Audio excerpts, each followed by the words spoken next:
ఓం ఆదిత్యాయ చ సోమాయ మంగళాయ బుధాయ చ గురు శుక్ర శనిభ్యశ్చ రాహవే కేతవే నమః.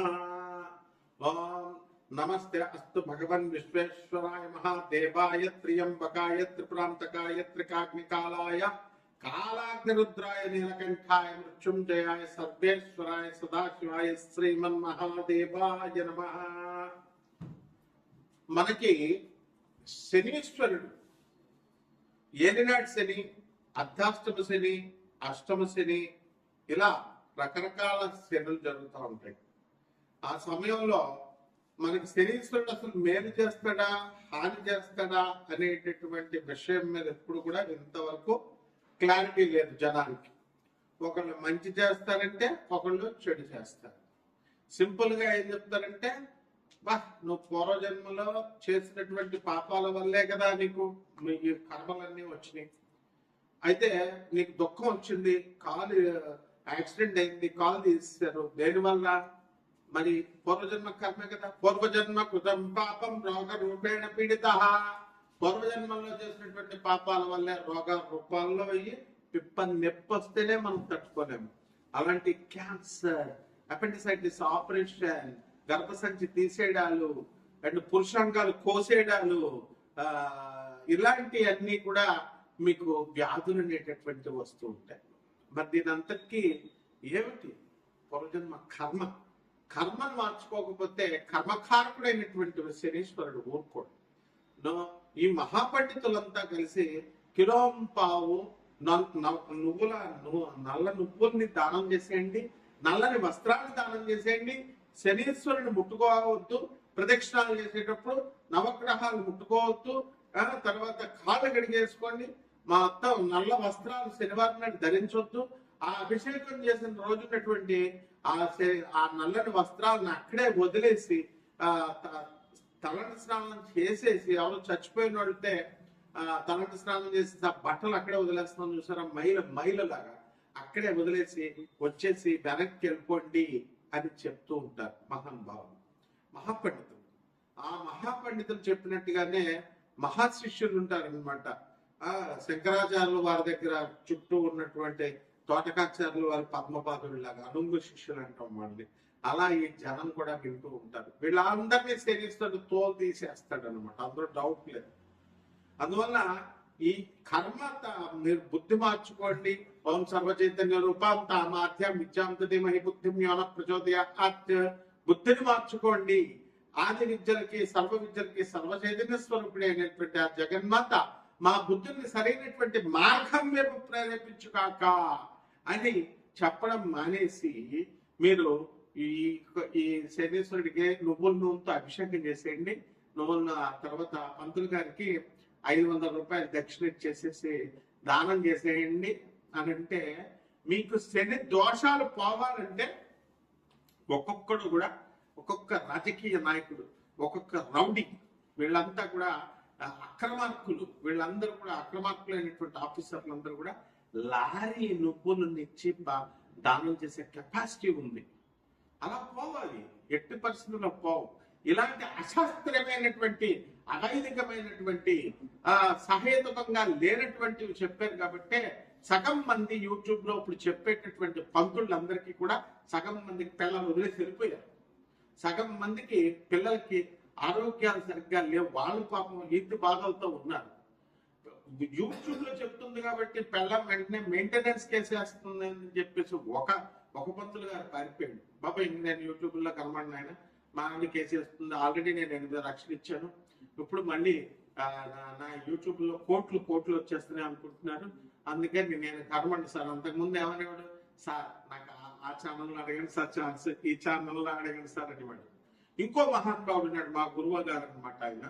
ఆయన ఇప్పుడు నేను చాలా బాలకుమారుణ్ణి అండి, నా వయసు 43 సంవత్సరాలు వచ్చింది, నాకు వివాహం అవ్వడం లేదు, మా నాన్న తిడతాడండి, మా నాన్న ఇంటికి ఉండవా పంతులు అన్నావే, మా ఇంటికి తొందరగా వెళ్ళకపోతే మా నాన్న తిడతాడండి అంటాడు.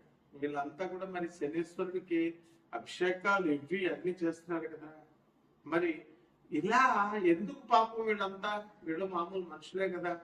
ఇలా ఎన్నో లక్షల మందికి ఎందుకు ఇదంతా? కేవలము శనీశ్వరుడిని సరిగ్గా క్యాచ్ చేయలేకపోతున్నారు. శనీశ్వరుడికి అసలైన రెమెడీస్ ఏమిటి? తలపత్ర గ్రంథ రహస్యాల్లో చెప్పబడుతున్నాయి, వేదాల్లో చెప్పబడి ఉన్నాయి. అవి మానడం మానేసి విద్యులైనటువంటి వాళ్ళని ఆశ్రయించాలి. అలా కాకుండా ఉన్నట్లయితే శనీశ్వరుడు ఏం చేస్తాడంటే, అర్ధాష్టమ శనిలో దంచమేమేనత్త కూతురా అంటూ దంచుతాడు. అష్టమ శని కొట్టేటప్పుడు అబ్బని తీయని దెబ్బ అని చెప్పి పడ పడ పడ కొట్టుంటే ఇంకా మనం అలా ఫీల్ అయిపోతా ఉంటాం, బాగుంది కదా అని. ఇక ఏలినాడు శనిలో ఒకడి కాలు తీసేస్తాడు, ఒకడి మెడ తీసేస్తాడు, ఒకడి కారాగారంలో పడేస్తాడు, జైల్లో మొత్తం కుమ్మేస్తాడు అనమాట. బాలయ్య బాబు తొడగొట్టినట్టుగా ఉంటుంది అనమాట. కాబట్టి ఈ రకంగా శనీశ్వరుడిని ఎలా ఆరాధించాలి అనేటటువంటిది సశాస్త్రీయంగా, సహేతుకంగా, సవైతికంగా మీరు తెలుసుకోవాలి. ఈ శనీశ్వరుడు 12 రాశుల మీద ఏ రకంగా ప్రభావం చూపిస్తాడు ఈ అర్ధాష్టమ అష్టమ శనిలో, ఏలినాటి శనిలో కాకుండా మిగతా అప్పుడు కూడా అనేటటువంటిది చదువుకున్న వాడి దగ్గరికి వెళ్తే చెప్తారయ్యా. మ్యాథ్స్ వచ్చిన వాడి దగ్గరికి ట్యూషన్కి వెళ్తే నీకు మ్యాథ్స్ చెప్తాడు. సోషల్ వాడి దగ్గరికి వెళ్ళి నువ్వు మ్యాథ్స్ అడిగితే ఎట్లా చెప్తాడు? కాబట్టి గురు సాంప్రదాయం ఉండాలి, గురు పరంపర ఉండాలి. గురు పరంపర లేని వాళ్ళందరూ వచ్చేసి శనీశ్వరుడు గురించి చెప్పడమే. శనీశ్వరుని ఏదో పెద్ద విలన్లాగా తయారు చేస్తారు. అంత బోకుగాళ్ళు మొత్తం పూర్వజన్మలో బోకు పనులన్నీ చేసొచ్చి కర్మలు ఇంత మూట కొట్టుకొని వచ్చి తల్లులకి తిండి పెట్టలేము, తండ్రులకి తిండి పెట్టలేము. చెప్పేటటువంటి పంతులను యూట్యూబ్ లో మీ తల్లికి తిండి పెట్టంటారా, మీ నాన్నకి తిండి పెట్టంటారా, మీ మాస్టర్ మేము ఫ్రీగా దొబ్బేస్తారా? చదువులు చిన్నప్పటి నుంచి ఎల్కేజీ నుంచి నీకు పోస్ట్ గ్రాడ్యుయేషన్ చేసిన టీచర్స్ కి ఒక జత బట్టలు పెట్టలేవా నువ్వు? ఒక యాపిల్ పండు ఇవ్వలేవా నువ్వు? అసలు మధ్యలో కలవలేవా? అదే గర్ల్ ఫ్రెండ్ పిలిస్తే మాత్రం వెళ్ళిపోతావు, షాపింగ్ కి తీసుకెళ్ళిపోతావు, షాపింగ్ తీసుకెళ్ళుకుంటావు. ఇదా మరి శనీశ్వరుడు ఊరుకుంటాడా? ఇలా మంచి చెప్పేటటువంటి పంతులకు ఫోన్లు చేసి రాత్రి 10:30కి తాగుతూ మా ఫోన్లు చేసి పంతులను తిడితే ఈ శనీశ్వరుడు టెరాలసిస్ ఇచ్చేస్తాడు ఒకడికి. తీసేస్తారు. పంతులు అంటే ఏదో అనుకుంటున్నారు మీరు. మొత్తం ఎప్పుడైనా సరే ఫోన్ చేసినా, ఎప్పుడైనా పిచ్చి పిచ్చి వేషాలు వేసినా రౌడీని వేసుకొచ్చేస్తారు. ముందు పోలీస్ కేసుల తర్వాత మీకేనా ఫోన్లు చేసి తిట్టేది? ట్రేసింగ్ అవుట్, ట్రేస్ చేస్తారు. స్టూడెంట్స్ వస్తారు, గూండాలు వస్తారు, అందులో డౌట్ లేదు. తర్వాత లీగల్ కేసెస్, పోలీస్ కేసులు పెడతారు.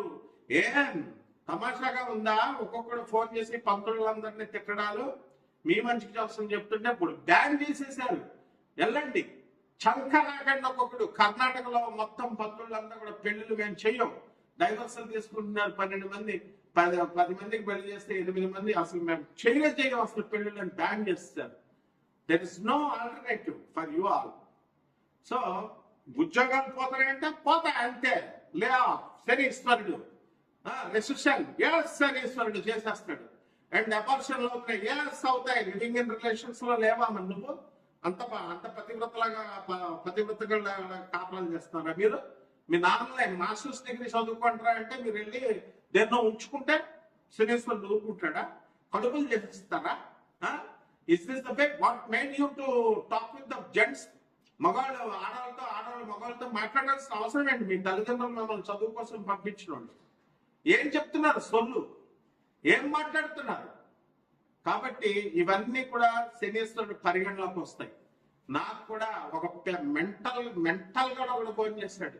తోలు తీస్తారా నా కొడక, ఎక్కడున్నా సరే పిచ్చి పిచ్చి వేషాలు వేసామంటే పిచ్చోడు కదా అని వదిలేసా. జాగ్రత్త, ఒళ్ళు దగ్గరెట్టుకొని మీరు జాగ్రత్తగా చెప్పింది వింటే మీరు బాగుపడండి. లేదా పిచ్చి పిచ్చి వేషాలు వేస్తే శనీశ్వరుడు ఇదిగో ఏసుపడేస్తాడు. ఇదిగో చెప్పాలి మనం చూసావా, ఇదిగో కపాలమాల. ఓం ఐం హ్రీం హ్రీం శ్రీం క్లీం, ఓం క్రీం క్రీం క్రీం హూం హూం హ్రీం హ్రీం దక్షిణ కాలికే క్రీం క్రీం క్రీం హూం హూం హ్రీం హ్రీం ఉప్పట్ స్వాహ. పోతావు నా కొడకల్లరా. Be careful. సివిలైజ్డ్ పర్సన్స్ ని సివిలైజ్డ్ గా ఉండనియండి. శనీశ్వరుడు సాత్వికమైన దేవత, అలాగే ఉండనియండి. ఆయన రెచ్చగొట్టి ఆయన పిచ్చి పిచ్చి చేష్టలు చేస్తే పెరాలసిస్, వాడు ఎవ్వడైనా సరే పెరాలసిస్ వచ్చిన చూసుకోండి. వాడు ఎవ్వడైనా సరే ఏ రోగం, కమాన్ దమ్ముంటే మెడికేషన్ తీసుకోకుండా ఉండు. ఒక చిన్న పిప్ప నొప్పి వస్తే డాక్టర్ దగ్గరికి వెళ్తావు. 80,000 వేస్తాడు. ఒక్క ఒక్క డాక్టర్ ఫ్రీగా చూడమని చెప్పు, మెడిసిన్ రాసిమ్మని నీ పెయిన్ రిలీఫ్ తర్వాత నేను రూట్ కెనాల్ చేసుకుంటానండి. Never he does. So be careful with the Saturn planet and is the most pious and auspicious planet. Okay, ఈ 12 రాశుల మీద ఎలా జరుగుతాయి ఒక్కొక్క రాశి వారికి అనేది వీడియోలో నేను చెప్తాను, వినండి. మీనరాశి, ఈ మీనరాశి వారికి అందరికీ కూడా ఎయిర్లెట్ సెన్ జరుగుతుంది. కాబట్టి ఈ ఎయిర్లెట్ సెన్ లో ఈ మీనరాశి వారు అసలు బాగుపడరా, వీళ్ళ ఆలోచన ప్రవృత్తి ఏ విధంగా ఉంటుందనేది మనం తెలుసుకోవాలి. మీనరాశి వారు ఇప్పుడు చేపను పట్టుకుంటే ఎలా అయితే జారిపోతుందో ఆ విధంగా ఈ మీనరాశి వారికి అందరికీ కూడా మీరు అనుకున్న పనులు అనుకున్నట్లు వెళ్తారు. అందరికి ఉద్యోగాలు పోతాయి, లే ఆఫ్స్ పోతాయి, రిసెషన్ పీరియడ్ లో అందరు జాబ్లు పోతాయి. కానీ మీనరాశి వాడినప్పుడు ఒకటి టచ్ కూడా చేయదు. ఎందుకంటే మీ ఉద్యోగాలు మీకు స్థిరంగా ఉంటాయి అండ్ మీరు చేస్తున్నటువంటి ఉద్యోగాల ప్రమోషన్స్ అండ్ జీతభత్యాల్లో కూడా ఎదుగుదల అనేటటువంటిది బ్రహ్మాండంగా కనబడుతుంది. విద్యార్థులు తీసుకుంటే జూన్ 2, 2025 సంవత్సరం వరకు యావరేజ్ గా మీరు చదవడం అనేటటువంటి జరుగుతాయి. చదువుకుంటారా బాబు అని పిల్లల్ని మీరు పంపిస్తే లివింగ్ ఇన్ రిలేషన్స్, లవ్వులు గివ్వులు అంటూ మీరు టైం వేస్ట్ చేసుకుంటారు, మీ తల్లిదండ్రులు మోసాలు చేస్తారు. ఆ విధంగా ఈ తల్లిదండ్రులు కూడా లవ్ చేయరా అని చెప్తుంటే వాడు చింకెన్ చదువుతాయి. ఇక్కడ వివాహం విద్యానాశకం అన్నారు. విద్య నాశనం అయిపోతుంది. ఈ వివాహాలంటే ఆడవద్దు, నీకేం పని అసలు, మీరు ఎందుకు మాట్లాడుతున్నారు అసలు? ఈ విధంగా మీరు కనుక క్రమశిక్షణాబద్ధంగా కనుక ఉన్నట్లయితే మీకు శనిశ్వరుడు బ్రహ్మాండంగా మేలు చేస్తారు. రైతుల దగ్గరికి వద్దాం. రైతుల దగ్గరికి వచ్చేసరికి వ్యవసాయం సరిగ్గా ఉంటుంది. ఉల్లిపాయల వ్యాపారాలు, కూరగాయల వ్యాపారాలు, అపరధాన్యాలు చేస్తున్నటువంటి వాళ్ళు కమిషన్ ఏజెంట్స్ డెవలప్ అవ్వడానికి అవకాశం ఉంటుంది. అదేవిధంగా ఈ యొక్క జన్మంలో ఉన్నటువంటి శనిగ్రహ ప్రభావం వలన లేటుగా మీరు పనులు స్టార్ట్ చేయడము, కొంచెం ఆలస్యంగా ముందుకు వెళ్ళడము అనేటటువంటి బద్ధకం, ఎక్కువగా పడుకోవడం ఇలాంటివన్నీ కూడా చేస్తాను. సురాపానం బాగా చేస్తాను. డ్రింకింగ్, ఈచింగ్, మేటింగ్, డ్రింకింగ్, ఇవి వీటితో మీరు చక్కగా మీ ఫ్రెండ్స్ తో మీరు ఎంజాయ్మెంట్ చేయడం, విదేశాలకు వెళ్ళడం, మలేషియా వెళ్ళడం, సింగపూర్ వెళ్ళడం, ఇలా ఎంజాయ్ చేస్తాను. హిందువుల అమ్మాయిలు తక్కువైపోయారని ముస్లింల అమ్మాయిలు లవ్ చేస్తారు. దీనికి కూడా కారణం ఏంటంటే హౌస్ఫుల్ తెలుసు కదండి మీకు. బెంగళూరు, కర్ణాటకలో అక్కడ పంతులు గారులో అక్కడ గుళ్ళో బ్యాన్ చేసేసారు. అసలు మేము పెళ్లి చెయ్యము ఎవరికి, బ్రాహ్మణులంతా కూడా. ఎందువల్లంటే చేస్తే మీరు కోట్లకు చచ్చి కోట్లకి వెళ్ళి మమ్మల్ని లాక్కెళ్తున్నారు. So no marriages. అందువల్ల ఇంకా హిందూ మ్యారేజెస్ అనేటటువంటి తగ్గిపోవడానికి అవకాశాలు ఉంటాయి. కాబట్టి ఎవరైతే మీ పిల్లలు ఉన్నారో వీళ్ళందరూ కూడా జాగ్రత్తగా చూసుకోండి. ఈ కేతుగ్రహ ప్రభావం వలన మీరు ఇతర మతాల పిల్లల్ని వివాహం చేసుకునేటటువంటి అవకాశాలు జ్యోతిష్యుడు తప్పు చెప్పదు. కాబట్టి ఈ జూన్ 2, 2026 సంవత్సరం తర్వాత మనకి మీరు బ్రహ్మాండంగా మీకు సంతానం కలుగుతుంది, విద్యలో రాణిస్తారు, చేసుకున్న ప్రతి పనిలో కూడా సక్సెస్ చేస్తుంది. మీ పిల్లల నుంచి మానసికంగా సంతోషం, క్యాంపస్ ఇంటర్వ్యూలో సెలక్షన్, ఫార్మ్ లో ట్రంప్ గారు ఉన్నా కూడా మీకు వాటిని దాటేసి మీకు దేశాలు అన్ని వచ్చేయడం, ఉద్యోగాలు వచ్చేయడం ఉంటుంది. బ్యాగ్ పెట్టుకోవద్దు. ఇక పరిహారం ఇవన్నీ కూడా కామన్ ప్లాట్ఫామ్ బేస్ చేసుకుని మేము చెప్పడం అనేటటువంటి జరుగుతుంది కోట్ల మందికి. ఇప్పుడు నాన్ ప్రాఫిట్ బేసిస్ తో మేము అమెరికన్ టెక్నాలజీతో మనకి ఎవరెవరైతే మీరు వ్యక్తిగత జాతకాలు తెలుసుకోవాలనుకుంటున్నారు పర్సనల్ గా అండ్ ప్రెసైజ్ గా అక్యురేట్ గా ఉండడం కోసం అటువంటి వాళ్ళంతా నాకు వాట్సాప్ లో డీటెయిల్స్ పెడితే మేము నాన్ ప్రాఫిట్ బేసిస్ తో మీకు చెప్పడం అనేటటువంటి జరుగుతుంది. అండ్ డెఫినెట్ గా మీరు చేయాల్సినటువంటిది ఏంటంటే చిన్నమస్తా అమ్మవారి యొక్క మంత్ర జపాన్ని చేసుకోవాలి. ఇది ఒక్కటే పరిహారం. అండ్ రావి చెట్టు చుట్టూ మీరు షర్టులు ఇప్పేసి పంచి కట్టుకొని దొరలాల 108 ప్రదక్షిణాలు శనివారం నాడు ఒక్కసారి మామూలుగా ఇలాగా నడిచేసి దొల్లేస్తే పుణ్యం అనేటటువంటి బాగా కష్టపడితేనే వస్తుంది. అలాగే కనీసం 5 బకెట్ల నీళ్లు పోయాలి. ఈ విధంగా చేసినట్లయితే ఈ ఏలినాట్స్ దోషం పోతుంది. ఈ బ్రహ్మాండంగా మీరు ముందుకెళ్ళిపోతారు. శుభమస్తు.